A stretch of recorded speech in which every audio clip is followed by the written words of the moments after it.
Hey, welcome to my desk. Today I'm going to be drawing Rugrats.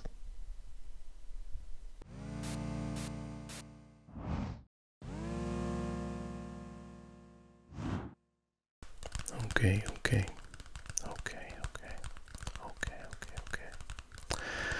So I definitely remember watching Rugrats a lot as a kid. I really liked it. And I just thought it'd be fun to draw some of the main characters today. And just talk a little bit about the show while I do.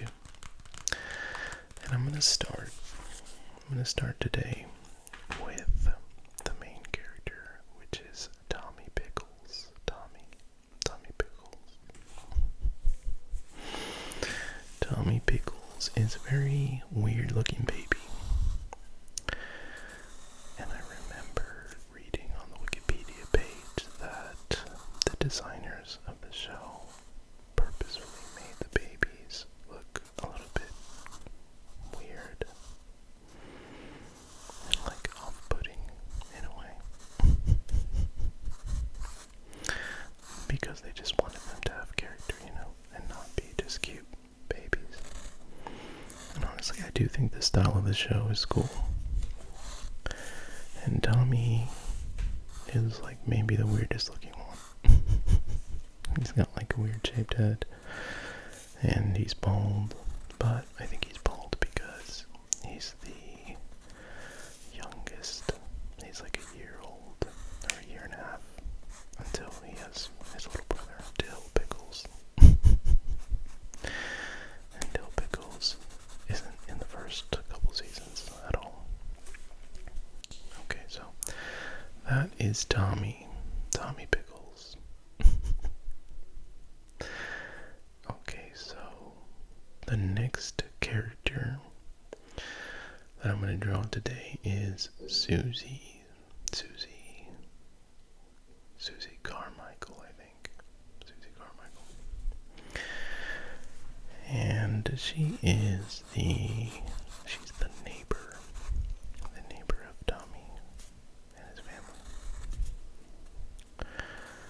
And her parents are like really accomplished people. Like, I think the mom is like a famous chef, and then the dad, he's also famous. I remember like the dad of Tommy being like starstruck by him when he met him. And Susie is kind of like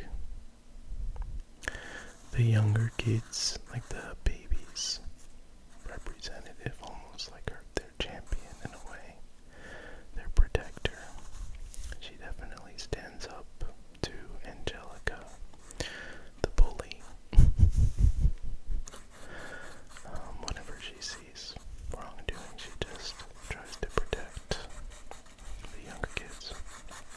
And she has like a strong sense of justice. And I do feel like this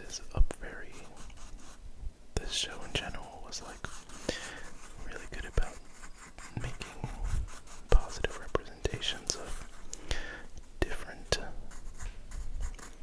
identities that existed in, together. So, the wealthy, like middle class black family, was, a little bit of a trope, but at the same time, I don't really feel like it was ever like a tokenized character. She had depth, and she was, her own person, and I think that this show was really good about, accomplishing that without tokenization. So I think for a show that started in the early 90s, that's pretty cool. And in that way, this show definitely holds up. Alright. So that is Susie Carmichael.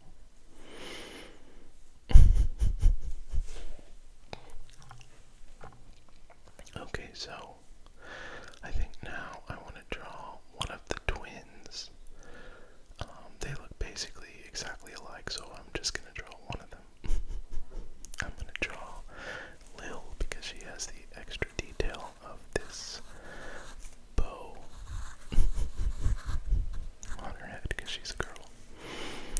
But just piggybacking off of like what I was saying about Susie, I do feel like she, or this family in general, Phil and Lil and her parents are really good representations of like defying gender norms.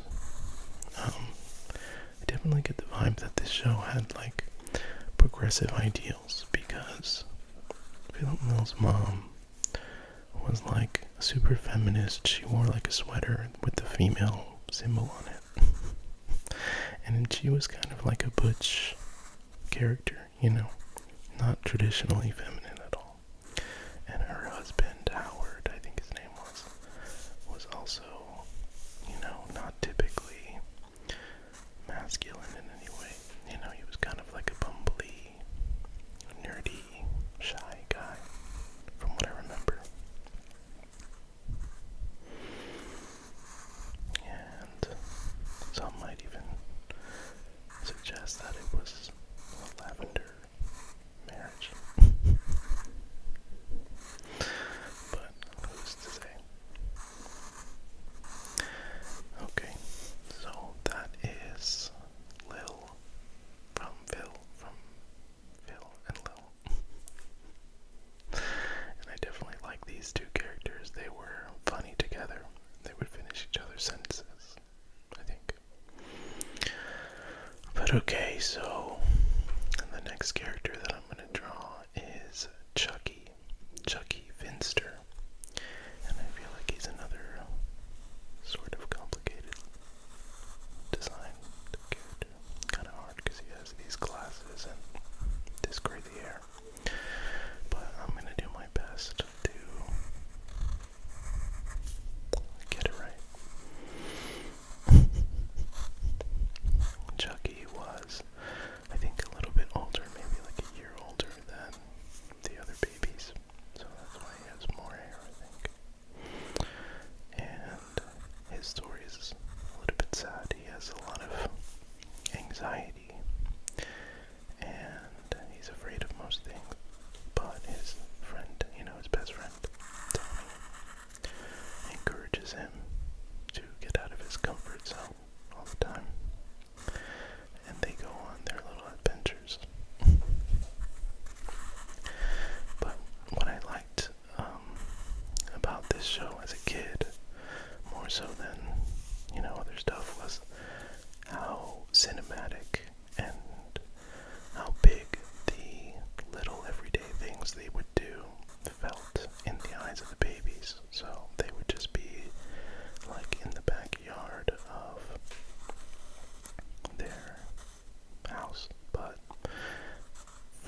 Angelica is definitely an antagonist in the show.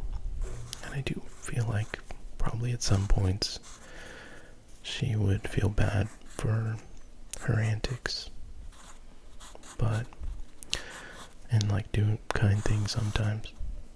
But overall she was always stealing from the babies, manipulating them into doing things that they probably shouldn't have done. Or, taking advantage of them in some way. She was kind of a bad kid.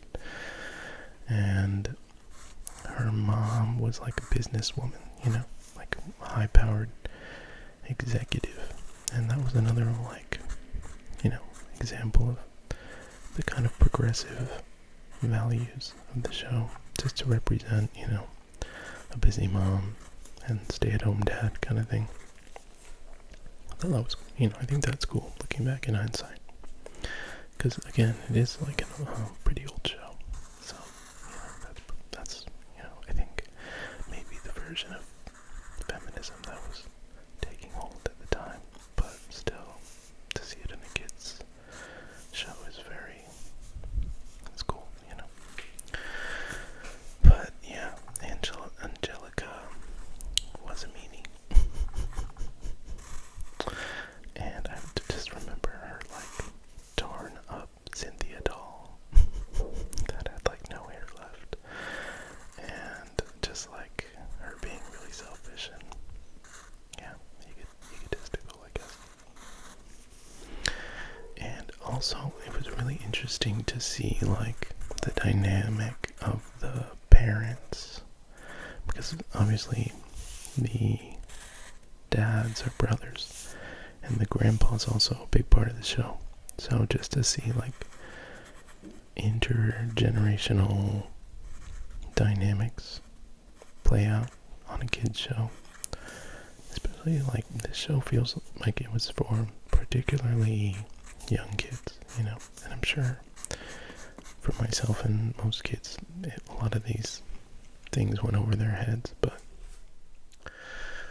I mean, still cool that they put it in there, plant the seed. Okay, so that was Angelica, and I think that's all I'm gonna do today from Rugrats, but I hope you liked it.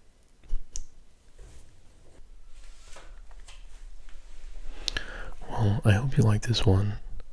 Let me know in the comments if you watched this show as a kid, and I will see you in the next one.